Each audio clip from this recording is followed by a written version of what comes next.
a mi siguiente invitado. Él es Ricardo Bursaile, nació en Formosa, es contador público, residió en la UCA, presidió la Sociedad Rural de Pilcomayo, fue vicepresidente segundo de Confederaciones Rurales Argentinas. En 2009 fue elegido diputado nacional por su provincia natal. En 2013 fue reelecto. Ha presentado numerosos proyectos relacionados con la producción agropecuaria. En diciembre de 2015 asumió como ministro de Agroindustria de la Nación, desempeñándose hasta el 21 de noviembre de 2017. Actualmente es diputado nacional de Juntos por el Cambio y naturalmente por la provincia de Formosa. Bienvenido, Ricardo, al programa. Carolina, ¿cómo estás? Buen día, qué gusto saludarte. Ay, sí, qué gusto, finalmente. ¿Viste? Sí, cuántos inconvenientes, pero ya te tenemos en línea. Bueno, muchas gracias. Contanos, No, lo que pasa es que los sí, viernes viajo a Formosa sí, eh, y normalmente a esta hora tengo vuelo, entonces es todo un problema. Y este claro, fin de semana no viajo porque, bueno, por el tengo que presupuesto. preparar, exactamente, tengo que preparar lo del presupuesto de la semana que viene. Muy bien. Bueno, ¿cómo ves al país en estos momentos? ¿Tenemos alguna salida? No quiero que la salida sea de Ezeiza, A eso. como para muchos chicos, Ah, incluida mi hija, que oh, lamentablemente una de mis hijas qué que dolor. lamentablemente es muy doloroso, ¿no? Mm, No quiero que sea Ezeiza y trabajaré para que no lo sea. Yo creo, Carolina, que el problema de Argentina es un problema cultural. Durante mucho tiempo nos dijeron que en la Argentina era fácil, que Argentina siempre se recuperaba, que Argentina que no se podía fundir nunca. Bueno, Argentina está fundida. sí. Argentina está muy mal, ¿sí? Mm, Eh, Siempre los argentinos, el que está en el gobierno, el que esté, y para analizar nuestro país hay que salir de esta coyuntura de 4, 8, 12 años, digamos, porque si no parece que las cosas bien o las cosas mal de Argentina es Macri o es Cristina, ¿no? exacto. Es mucho más largo, más profundo el problema de nuestro país. Entonces, no importa quién gobiernes, vos vas a ver que en enero las noticias de los diarios son tantos autos por minuto a la costa, Bariloche lleno, Córdoba llena, y la frase siguiente es ¿de qué crisis habla? Eso dice el oficialismo, ¿no? Pero en realidad siempre es más o menos la misma clase media, cada vez menos, cada vez las vacaciones se achican más. Antes eran 30 días, después fueron 15, ahora tenemos una semana, después ahora son los fines de semana largos, eso para la clase media. Mm, Y para otra gente que no le alcanza, le sobra mes, digamos, al sueldo. mm, Y en la década del 80 teníamos un 7, un 8% de pobreza, hoy tenemos casi un 50%. Entonces, ¿qué hay que hacer? Y lo que hay que sentarse es decir, bueno, ¿cómo se sale de esta? Y se sale con esfuerzo de todos lados. Porque si cada uno quiere mantener, si los sindicalistas no aceptan que hay que hacer algo con el esquema del trabajo, si los empresarios no aceptan que también hay que tener modificaciones en el esquema impositivo para bien, pero también que tienen que competir. Cuando digo para bien es bajándole impuestos, mm, pero también que tienen que estar dispuestos a competir, ¿no? Y no que seamos cautivos, como en el caso de los textiles, por ejemplo, ¿no? mm. O de las computadoras. Entonces, y si la política no entiende que hay que capacitarse, que es una responsabilidad ser funcionario público, y bueno, creo que todos, va a ser muy difícil encontrar la salida. Y fundamentalmente si la sociedad no entiende que la sociedad muchas veces cree que cuando vos exigís subsidio, subsidio, subsidio, Mm, ese subsidio lo terminas pagando con inflación porque es un claro. país sin recursos. Entonces, la sociedad tiene que saber que nada es gratis. De alguna manera lo pagas, ¿sí? Mm. Entonces, creo que es un poco un granito de arena por parte de todos y abandonar ese facilismo de la política para no entrar en el populismo de que deja, yo te soluciono los problemas. Claro. Muy bien, esperemos que vayamos en esa dirección y no en otra, porque al menos esta generación la necesitan y que habla la que sigue y la de tu hija y demás que Sí, ni ya hablar. tomaron esas definiciones que, bueno, capaz que los hacemos volver en el 2023. Veremos.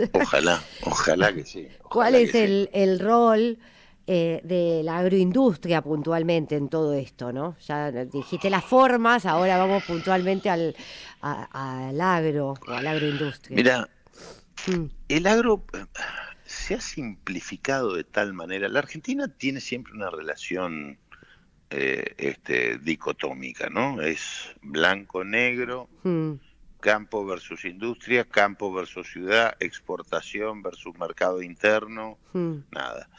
Entonces, en esa simplificación, hoy se cree que el campo es la soja. Listo. Vos le preguntás a muchos colegas tuyos o a mucha gente mm, y te dice campo soja. No, no todo el campo es soja, ni para bien o para mal. Hay gente que hace legumbres, gente que hace ganadería, lechería, ovinos, qué sé yo, tabaco. El campo vamos desde lo territorial a lo económico, el campo es soberanía, porque en un extremo, cualquier extremo del país, siempre hay una persona que está en un punto más alejado, probablemente sin lo que hoy ya nos morimos, no sabemos cómo es el mundo sin conectividad, mm. que prende una radio para enterarse de las noticias o prende el televisor con algún medio satelital, ese tipo está haciendo soberanía ahí. Viniendo ya hacia la parte productiva, el campo es el que genera arraigo, porque si vos tenés campo te quedas a vivir en los pueblos, porque es mucho más confortable vivir cerca de las grandes ciudades, donde tenés por lo menos más confort que en muchos lugares del campo. Mm. Entonces, el campo es arraigo, pero también es producción, pero también son divisas que se exportan, porque hoy de todas las exportaciones argentinas, alrededor del 65% provienen del sector agropecuario. Si nosotros no exportamos, no ingresamos dólares. Si no ingresas dólares, Mm. la industria argentina está parada porque no tendría para importar las máquinas para hacerlo, los insumos para hacerlo. El campo es lo que nos inserta en el mundo, por los que nos conocen. Cuando Mm. vos salís, como yo tuve la suerte de poder hacerlo, como ministro de Agricultura, de Agroindustria. Mm. En el campo te conocen, a la Argentina te la conocen por la carne, el Malbec, Maradona, Messi. Sí. Esas son las cosas por las que te reconocen en el mundo, digamos, ¿no? Y eso, fíjate, es parte de lo nuestro. Pero no solamente nos reconocen, sino que nos abre puertas al mundo.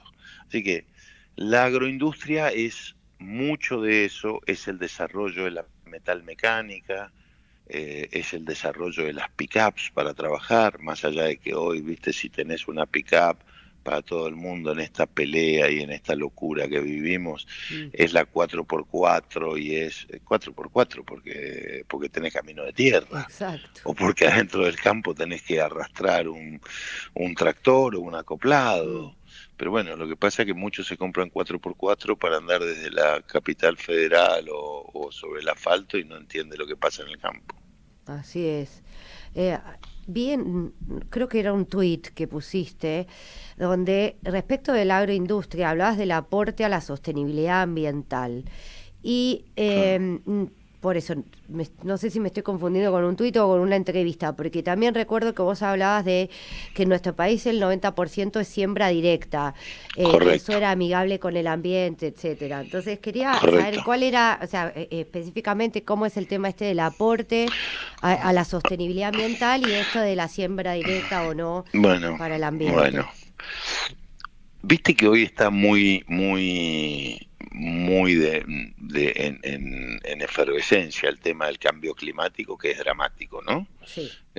La verdad que es dramático. La temperatura del planeta sube, los cielos se derriten, desprendimientos de glaciares, sequía, lluvia, todo esto que está pasando no es casualidad. Entonces, resulta que ahora el causante de todo eso es el campo. ¿Por qué te dicen eso? Fundamentalmente y por las vacas. Porque las vacas, Por el eh, metano. me- claro, gas metano, Sí. ¿no? Pero eso es la emisión de gases. Pero Mm, vos, al sembrar pasturas, lo que haces es captura de carbono.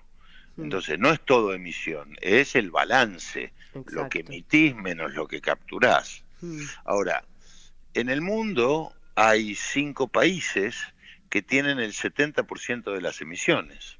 mm, Argentina tiene el 0,6% de las emisiones. mm. ¿Sí?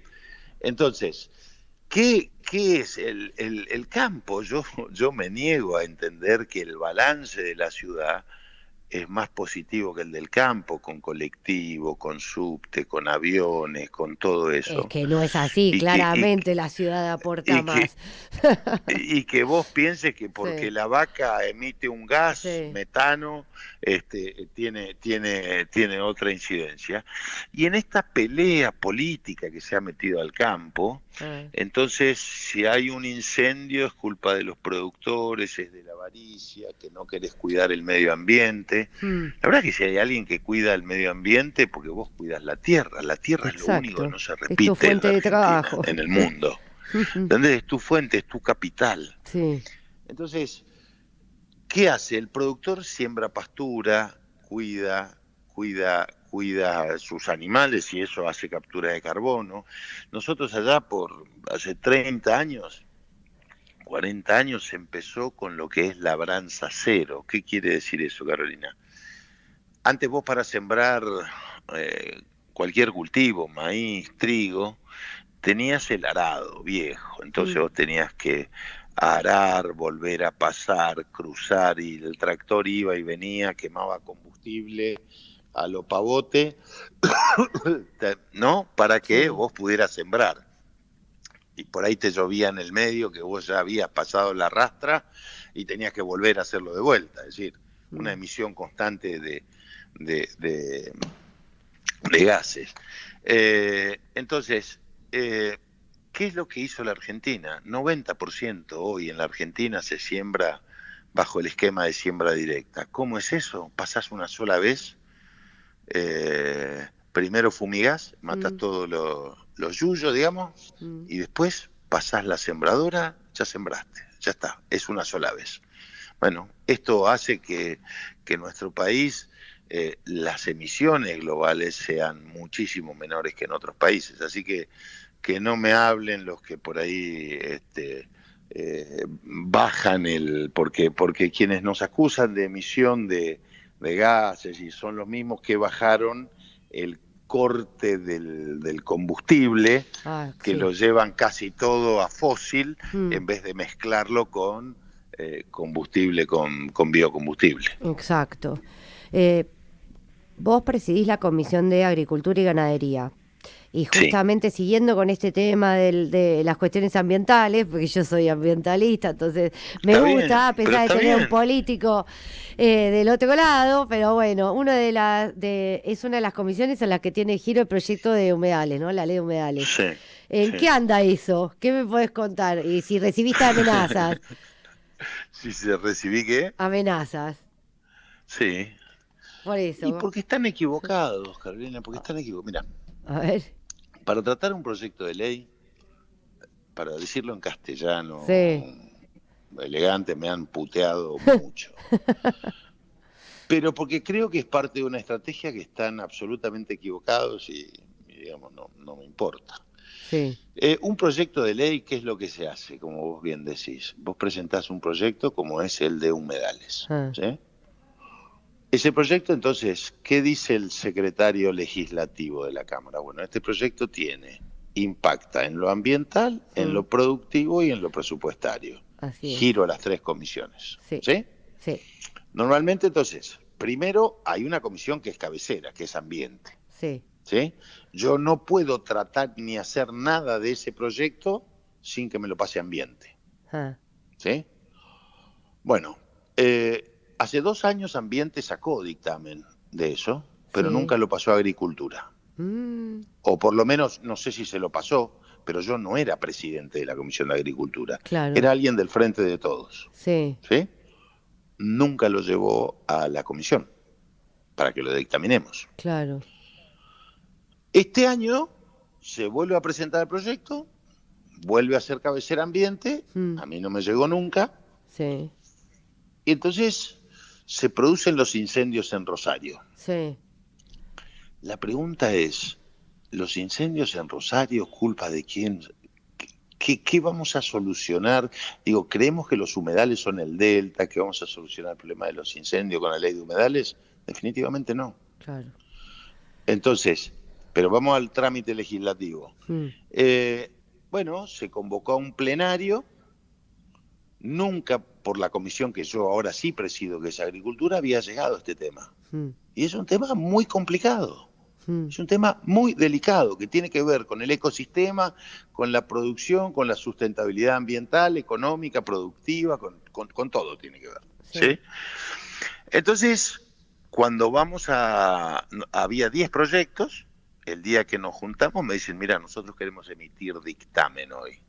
Dictamen es para llevarlo al recinto. Y digo, de ninguna manera. ¿Por qué de ninguna manera? Porque este tema tenemos que convocar a especialistas, porque no estamos de acuerdo tenemos 10 proyectos de ley. Bueno, no me quisieron dejar convocar a especialistas en el plenario, es decir, las 3 comisiones. Sí. Lo que hice es convocar otro día a especialistas que fueron muy críticos con ese proyecto de ley, ¿sí? Después los gobernadores pidieron que no se tratara el proyecto. Sí. Y bueno, ahí se paró, y eso fue que los presidentes de los bloques le hicieron una nota a la presidenta de la Cámara pidiéndole que citara a los gobernadores. Sí. Bueno, eso no lo puedo hacer yo, lo tiene que hacer Grosso, ¿no? Pero digamos, yo no puedo estar en contra del medio ambiente, sí puedo estar en contra de algunas restricciones que quieren hacer de estos lugares, de los humedales, un parque nacional, digamos, ¿no? Me parece que no, que ahí están equivocados. La ley, sí, está bien. Entonces, pero ¿cómo sigue esto? ¿Se cajonea? ¿Se va a seguir tratando? No se cajonea. ¿Qué va a pasar? No se cajonea, y tendrá que convocar repito, no puedo hacerlo yo. Claro, ¿entendés? Pero ¿cuál es tu expectativa? ¿Qué es lo que crees que va a pasar? Que yo creo que Grosso va a citar a los gobernadores gobernadores van a venir, van a decir, mira, nosotros no estamos de acuerdo con esto, por ejemplo, en un lugar que se te declare humedal no puedes usar fitosanitarios, es decir, no puedes sembrar arroz. ¿Sí? Sí. Desde el momento de la sanción de la ley hasta que no haya un inventario, que puede ser que te lleve 3 o 5 años, no podés hacer absolutamente nada en el humedal. No, ¿sí? Claro. ¿Entendés? Entonces vos decís, es como fue en su momento la ley de glaciares, ¿no? Porque también se restringía mucho la actividad en un montón de zonas y había que hacer el inventario y demás. Estamos viviendo como el mismo proceso, solo que creo que no aprendimos del anterior. Exacto. Entonces, ¿esto qué se hace? Se habla, se convoca, y no es cuestión de creer que porque vos tenés en tratamiento un proyecto, decir, no, porque también si vos hoy tenés litio, que estás en Jujuy, y te dicen, bueno, mira, paramos porque vos tenés que parar toda actividad, tenés el litio y tenés que parar, entonces, ¿qué va a pasar con las inversiones? ¿Qué va a pasar con...? Digo, hay que buscar por qué tenemos que parar esas inversiones. Claro. No, hay que escribirlo de otro modo. No te estoy escuchando, pero además igual tengo que cortar la entrevista, así que si vos me escuchás a mí, se me fue el tiempo del programa y necesito entrevistar al tercero, así que como no te escucho, simplemente nos deseo suerte el domingo, porque tengo entendido que sos hincha de Boca, y espero que nos crucemos en el Congreso o en algún otro lugar que nos reúna a los de Juntos por el Cambio. Muchas gracias, Ricardo, por la comunicación. Bueno, paso al tercer entrevistado.